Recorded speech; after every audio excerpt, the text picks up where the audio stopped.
திரு லக்ஷ்மதி ராஜு சென்னை அவர்களுடைய AV please.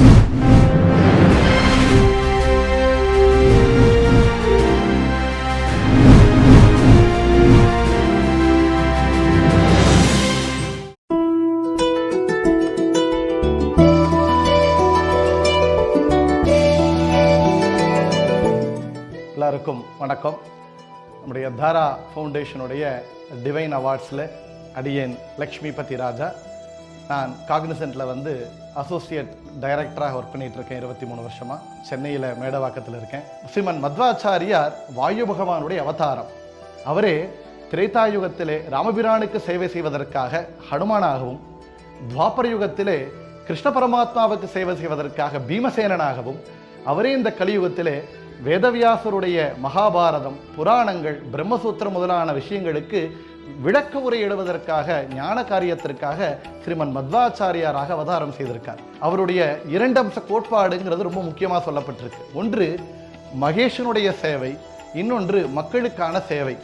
ஏன்னால் தமிழ்நாட்டிலே மத்வ சித்தாந்தத்தினுடைய பிரச்சாரம் ஆகணும். எத்தனையோ மகனீயர்களுடைய வாழ்க்கை, அவருடைய சரித்திரம், அவர்கள் காட்டிய அந்த பக்தி, அது எல்லாத்தையும் கொண்டு போய் சேர்த்தணும் அப்படிங்கிற வகையில் தமிழ்நாட்டில் இருக்கக்கூடிய எத்தனையோ ஊர்களுக்கு சென்று, முக்கியமாக கடலூர், தருமபுரி, மதுரை, திருநெல்வேலி, ஈரோடு, கோவை, கிருஷ்ணகிரி போன்ற எல்லா ஊர்களுக்கும் சென்று அது ஒரு பிரச்சாரம் செய்யக்கூடிய ஒரு பாக்கியம் எனக்கு கிடைச்சது.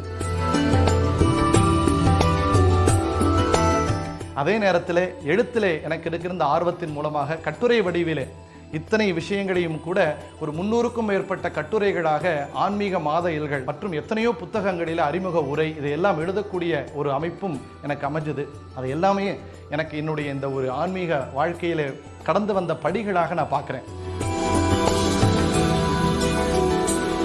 தாரா ஃபவுண்டேஷன் மூலமாக இந்த ஒரு வாய்ப்பு எனக்கும் கிடைச்சிருக்கு. நம்மளுக்கு தெரியும், தாரா ஃபவுண்டேஷன் எத்தனையோ சோஷியல் சர்வீஸ் செஞ்சிட்ருக்காங்க.